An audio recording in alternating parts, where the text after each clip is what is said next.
Now, bakit ko sinasabing pinumpuruhan? Kasi nga, bukod pa dun sa in-expose ni Sandro Leviste, ngayon na naman ako, Sandro Leviste na naman ako, patawarin mo ako, Leandro, ha? Patawarin mo ako, yung ginagamit ko, ang pangalan ni Sandro, na nako-confuse ko, pasensya na, tumatanda. Okay, yung isa corrupt, yung isa hindi corrupt.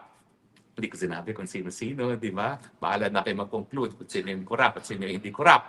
But anyway, alam naman natin na Sandro Marcos 51 billion ang kanyang proyekto, no, dyan sa kanyang distrito at hindi naman yan sa 3 taon.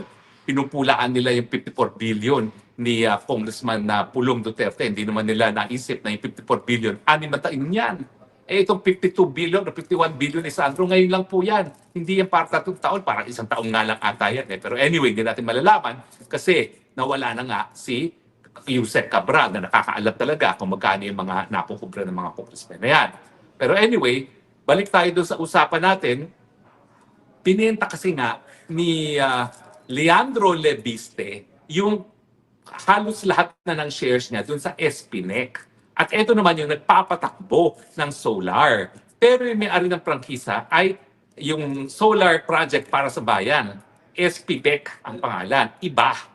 Okay? So actually, yung pananakot ni Ombudsman Remulla, sablay.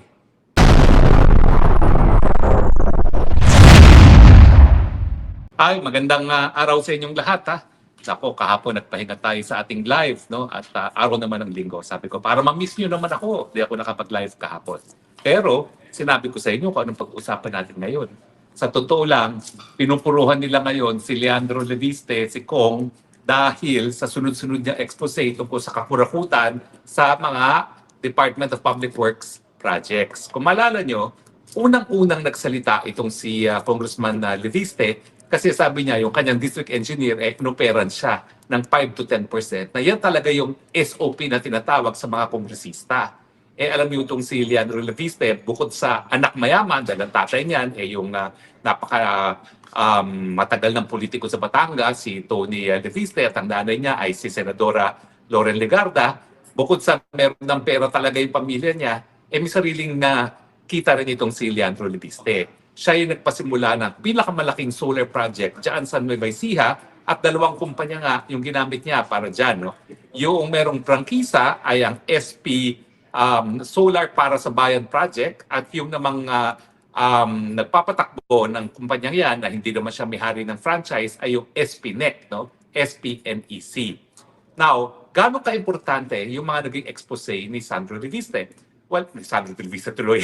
Pinagsama ko si Sandro Marcos at saka si Leviste. Baka magalit sa akin si Leviste, no? Na ginamit yung pangalan ni Sandro, no? Kabaliktad na kabaliktaran siya ni Sandro. Kung gano'ng kakurakutan ng mga Marcoses, si Leandro Leviste naman naninindigan sa malinis na pamumuno. Gaano ka-importante yung naging expose ni Leandro Leviste, no? Leandro Legarda Leviste. Napaka-importante po niyan. Kasi ako, matagal ko na sinasabi na yung mga kongresista, lahat ng proyekto sa kanilang distrito, 5% sa building, 10% sa kalye. Pero ako, wala akong personal knowledge. Bakit? Kasi nung ako'y naging kongresista, ako'y party list. Wala akong kontroladong district engineer. Diyan talaga nagmumula yung korupsyon. Kasi yung district engineer nagre-report sa district congressman. So, yan yung lutuan. Ang lutuan nila ay merong kontratista si congressman at lahat ng proyekto doon na pinapabid ng district engineer dapat i-award doon sa kongresista, doon sa contractor ng kongresista. Dati-rate, may kongresista ang mga congressman. Ngayon, napakadami na nila sila mismo kontratista. Kaya nga, nagkaroon tayo ng, sino ba dyan? Zaldico, nandyan yung Momo, nandyan din yung si Garjola, no, na puro talaga mga taga-DPWH, sila na rin ang kontratista, at sila pa rin ang mga congressmen. So yung pagbunyag ni Leandro Leviste tungkol doon sa 5% at 10% na normal SOP dati-rate, yan ay importante kasi merong isang district congressman na umamin na ganyan talagang patakaran. Diyan sa Kongreso, ang rule dyan is silence. Dahil lahat nakikinabang, huwag kang maingay. Dahil pag ikaw ay maingay at naapektuhan ang kubra ng mga congressmen, kukuyugin ka. Siguro dahil bata nga si Leandro Leviste at meron siyang mga barkada, kasama na si Kong Miao Miao, no? Talaga wala siyang pakialam. Ang totoo niya, kaya rin wala siyang pakialam, napakadaming pera na ni Leandro Leviste. Kasi nga, nabenta niya talaga yung share sa SPNEC. Now, yung SPNEC ay ibang kumpanya doon sa solar para sa bayan. Yung solar para sa bayan, yun yung merong prangkisa na sinasabi ni Boying Rimulya na hindi po pwedeng ilipat ang pag-aari na walang consent ng Kongreso. Meron pa paglilipat sa shares of stock ng yung solar project para sa bayan sa ibang nagmamay-ari na walang consent ng Kongreso, wala. Kasi hindi yun ang binibentang shares ni Leandro. Ang binenta yung shares to the tune of 20 billion ay dito sa SPNEC. Okay? Yung SPNEC, ibang korporasyon yan. Wala yung prangkisa. So hindi yan covered doon sa provision ng prangkisa ng solar project para sa bayan na kinakailangan, merong consent ng Kongreso. Now, bakit ko sinasabing pinumpuruhan? Kasi nga, bukod pa dun sa in-expose ni Sandro Leviste, na yun na naman ako, Sandro Leviste na naman ako, patawarin mo ako, Leandro, ha? Patawarin mo ako, yung ginagamit ko, pangalan ni Sandro, na nako-confuse ko, pasensya na, tumatanda. Okay, yung isa corrupt, yung isa hindi corrupt. Hindi ko sinabi kung sino-sino, di ba? Bahala na kayo mag-conclude kung sino yung corrupt at sino yung hindi corrupt. But anyway, alam naman natin na Sandro Marcos ay 51 billion ang kanyang proyekto, no, dyan sa kanyang distrito at hindi naman yan sa 3 taon. Pinupulaan nila yung 54 billion ni Congressman Pulong Duterte. Hindi naman nila naisip na yung 54 billion, 6 na taon yan. Eh itong 52 billion o 51 billion ni Sandro, ngayon lang po yan. Hindi yan para 3 taon, parang 1 taon nga lang ata yan. Pero anyway, hindi natin malalaman kasi nawala na nga si Yusek Cabral na nakakaalam talaga kung magkano yung mga napukubra ng mga congressmen na yan. Pero anyway, balik tayo doon sa usapan natin. Pinenta kasi nga ni Leandro Leviste yung halos lahat na ng shares niya doon sa SPNEC.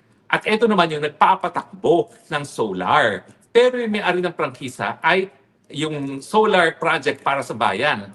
SPBEC ang pangalan. Iba. Okay? So actually, yung pananakot ni Ombudsman Remulla, sablay. Sablay. Bakit? Kasi hindi nagkaroon ng paglabag doon sa provision ng solar project para sa bayan na kinakailangan magbigay ng pagpayag ng Kongreso sa pagbenta ng shares kasi wala namang binentang shares si Leandro Leviste doon sa solar project para sa bayan. Ang binenta niya doon sa SPNEC na hindi naman pinagbabawal. Ngayon, sasabihin nyo, well, that is circumventing the laws. So be it. Pero yan po ay legal avoidance ang tawag dyan. Hindi linabag ang provision ng prangkisa kasi walang bentahan doon sa shares of stock ng solar project para sa bayan, ang binenta ay SPNEC. Pero bukod dun sa sinasabi ko nga na in-expose ni Leandro Leviste yung SOP na 5% at 10% na sinabi ngayon ni Benji Magalong, eh hindi na po 5 at 10%. Umaabot na ng 70%, wala na napupunta sa project, lahat napupunta na sa bulsa ng mga senatong. Hindi lang yan senatong at congressman, pati Malacanang, dahil sabi ni Zaldico, 100 billion na naging insertion ng ating bangag na presidente sa 2025 budget at another 100 billion dito sa 2026. Ang pinagtutuhanan ni Zaldico, siya naglipat ng 25%, 25 billion sa palasyo para sa 2025. Hindi ko ngayon alam na wala na si Zaldico kung sino magdi-deliver ng 25 billion para sa taong ito. Pero kaya galit na galit ngayon ang mga corrupt kay Leandro Leviste, hindi lang doon sa expose niya na 5 to 10% na dinimanda niya, ha? So hindi ito laway-laway lang. Talagang nag-file ng demanda si Leandro Leviste laban doon sa district engineer ng Batangas, no? Pero galit na galit sila dahil dito sa Cabral Files. Dahil nga, sinasabi nila, sapilitin daw kinuha ni ni Leandro Leviste yung Cabral Files. Ano ibig sabihin nyo? Kapag sinabi mo na sapilitan mong kinuha yan, ibig sabihin, totoo yung files. Una-una. Pangalawa, nagsalita na yung abogado ng nasirang Yusek Cabral. Sinasabi talaga ng abogada na meron talagang Cabral Files. Ang hindi lang niya alam dahil hindi pa niya nakikita kung anong hawak ni Congressman Leandro Leviste kung kapareho nga ito ng Cabral Files na hawak nila. Pero kung walang kaduda-duda, hindi yan nagkakaiba. Bakit? Well, alam niyo naman. Nanay niya si Loren Legarda. Si Loren, sinasabi naman ni Leandro Leviste, pati si Loren ay merong mga insertions. So tanggap na po natin yan. Alam nyo, tanggapin nyo na, walang malinis na senatong at congressman. Lahat sila kumita. Pati Ping Lacson. Ping Lacson, kumare, wala siyang insertion, pero meron niya mga project na pinapasok, biglaan din. So lahat po sila. Si Risa Antoberos, number 1 nagmamalinis. 3 billion ang insertion. Kaya lang ang tawag niya amendment. Buti na lang, nagsalita yung kakampi niya na si Franklin Drilon na walang pagkakaiba ang amendment sa insertion. Pareho lang yan. Binabago mo yung budget proposal ng Malacanang para magkaroon ka ng proyekto at kapag ikaw kasi nakapagpasok sa budget ng proyekto, sasabihin mo sa DPWH, sa contractor ko bibigay mo yan. Kaya ikaw, Rizal Tiberos, alam na namin kung sino ang mga bagman mo. Darating ang punto, ilalabas na rin namin yan, tumigil ka na sa iyong pagmamalinis, kadiri ka. Mas mabuti pa siguro yung mga kurap talagang inaamin silang kurap kaysa yung mga nagmamalinis. Yan ang pinakamasama, mas nakakasuka. Yung mga nagmamalinis na kurap din naman pala. Anyway, kaya galit na galit sila dahil sa Cabral Files. Kasi yung Cabral Files, number one, yung Cabral Files magpapatunay yung sa sinasabi ni Zaldico na merong 100 billion ang Presidente Marcos Jr. sa 2025 budget. Siyempre, may alam lang yun, si Marcos Jr., si ES, at si Yusek Cabral. Nandyan yan. Yan ang pinaka-importanting laman yan. Bukod pa doon sa kung sino-sino talagang mga congressman, mga miyembro ng gabinete at ang presidente mismo ang naglagay ng mga proyekto na hindi naman napaloob doon sa original National Expenditure Plan na sinumite ng Malacanang sa Kongreso. Kasi nga, ang kita kapag mapapatunayan mo na ikaw nagpasok sa pangtao ng budget. Sa katunayan, pag yan ay nasa NEP at wala namang kinalaman ng congressman, wala silang kita. Pero chances are, maski pa dun sa pagpapagawa pa lang ng NEP, alam na ni Cabral kung sinong proponent. At dahil alam na niya yung proponent, alam na niya kung saan pupunta yung SOP. Diba? Yung kurakot. Kaya galit na galit sila dyan sa Cabral Files na yan. Kasi yan ay well-documented kung sino talaga mga nag-propose ng project at sino talaga mga kumita dyan sa mga proyekto na yan. Buti sana kung talaga may proyekto, pero napakadaming mga ghost projects. Mantakin ninyo, hindi pa sapat sa kanila na 70% na kinukurakot. Nag-ghost project pa sila, 100% na ang kinurakot. Diba? Ang dami niyan sa Bulacan, ang dami niyan sa Mindoro. Yan po ang dahilan kung bakit pinupuruhan nila ngayon si Leandro Lebiste. Ang mensahe, bata, tumahimik ka na. Dahil kung hindi, kakasuhan ka rin namin. Pero mabuti na lang, ang kadil naman ni Leandro Lebiste ay napakalaking kumpanya, Meralco. Napakatindi naman ng mga abogado ng Meralco yan. Hindi naman papayag yan na papasok ang Meralco sa isang transaksyon na magiging dahilan para mademanda ang Meralco. Dahil ang Meralco meron sariling prangkisa na pinangangalagaan. So sa tingin ko, pananakot lang yan, Congressman Leandro Lebiste. Nais nilang itigil muna yung pagre-release ng Cabral Files. Dahil pag yan ay lumabas, well-documented ngayon kung sino talaga ang mga magnanakaw at chances are, baka walang matira sa gobyerno. Pag lumabas yan, Cabral Files yan, dahil lalabas, lahat sila, mula presidente hanggang congressman, lahat sila corrupt. Yan po katotohanan. Kaya naman po, ayon sa survey ng Pulse Asia, 94% ng lahat ng Pilipino ay naniniwala na lantaran ng korupsyon. Paano nga hindi maging lantaran? Yang Cabral Files na yan magpapatunay, hindi lang 94%, 100% siguro. O sabihin na lang natin merong 1% na malinis, kasama na doon si Leandro Lebiste at saka si Kong Miao Miao Braganza. Pero 1% lang ang malinis, 99% talaga mga korap. Kaya kayong mga kababayan Pilipino, mag-isip na kayo ha? Kasi alam na natin ngayon na lantaran ng korupsyon. Anong gagawin ninyo? Wala. Nananahimik pa rin kayo. Habang kayo nananahimik, yung korupsyon, naroroyan pa rin. Dahil nagsisimula yan doon sa pinakamataas yung presidente mismo na bangag na kurap pa. At kayo, anong gagawin nyo? Wala. Habang kayo nananahimik, pinapatuloy ninyo, pumapayag kayo na mapatuloy itong sistemang kurap. Kaya huwag kayong magrereklamo kung wala kayong nakukuha benepisyo sa gobyerno. Dahil yung pananahimik, yan ang dahilan kung bakit ang sistema ng korupsyon ay nagpapatuloy sa ating bayan. Ang tanong, hanggang kailan kayo mananahimik? Sa katapusan po ng buwan, 31, meron tayong motorcade. Pagkatapos dyan, inaasahan natin na pagdating ng Pebrero, 2 presidente napatalsik na natin sa ating kasaysayan dahil sila ay corrupt.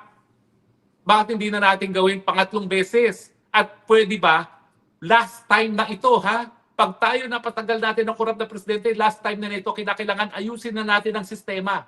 Ang akin mungkahi, tanggalin na itong sistema ng mga kongresista ini-elect o ng district level. Gawin natin ang eleksyon, plataforma, partidong iboboto nang sigurado tayo na meron talagang plataforma de gobyerno, hindi lang mga pangako. Ganyan pong natutunan ko dito sa Europa. Hindi sila nag-elect ng mga parliamentarians on the basis of district na makikipagkuntsabahan sa district engineer. Ang binoboto nila mga partido, ang binoboto nila plataforma de gobyerno, hindi personalidad. At pag ganyan po ang basehan ng botohan, malalaman natin kung ano talagang plataforma de gobyerno na susundin nila. Kaya nga dito sa Europa, meron napapatupad na universal healthcare. Pati ako nakinabang, libreng gamot, libreng paggamot, libreng edukasyon, at napakalakas na social security system. Pero eventually, nasa sa inyo yan. Kung kayo papayag sa pagpapatuloy ng kultura ng korupsyon, huwag kayong mag-ingay. Hayaan yung mga bangag man mamuno at hayaan yung patuloy na magutom ang ating kababayan dahil sa latest SWS survey, kalahati ng Pilipino, 51% gutom. Kapag hindi pa kayo nagsalita, baka maya-maya, yung ninanais natin at pinagmamalaki nating mapayapang people power, baka maging madugo na. Dahil kapag mahigit sa kalahati ng ating mga kababayan ay gutom, baka hindi na maging mapayapang pagbabago yan. Pilipinas, gumalaw na po tayo, gumising na po tayo, habang meron pang panahon, tama na po, sobra na po. At Congressman Leandro Lebiste, minsan ako ay very proud na ikaw ay nag-sit-in sa aking klase ng constitutional law. You have made my career as a law professor fulfilling, bagamat hindi ka naging abogado at hindi ka nag-aral ng batas. You have shown that the Constitution is very much alive in the person of Leandro Lebiste dahil hindi kayo mananahimik sa kabila ng lantarang korupsyon sa gobyerno. Mabuhay ka, Congressman Leandro Lebiste.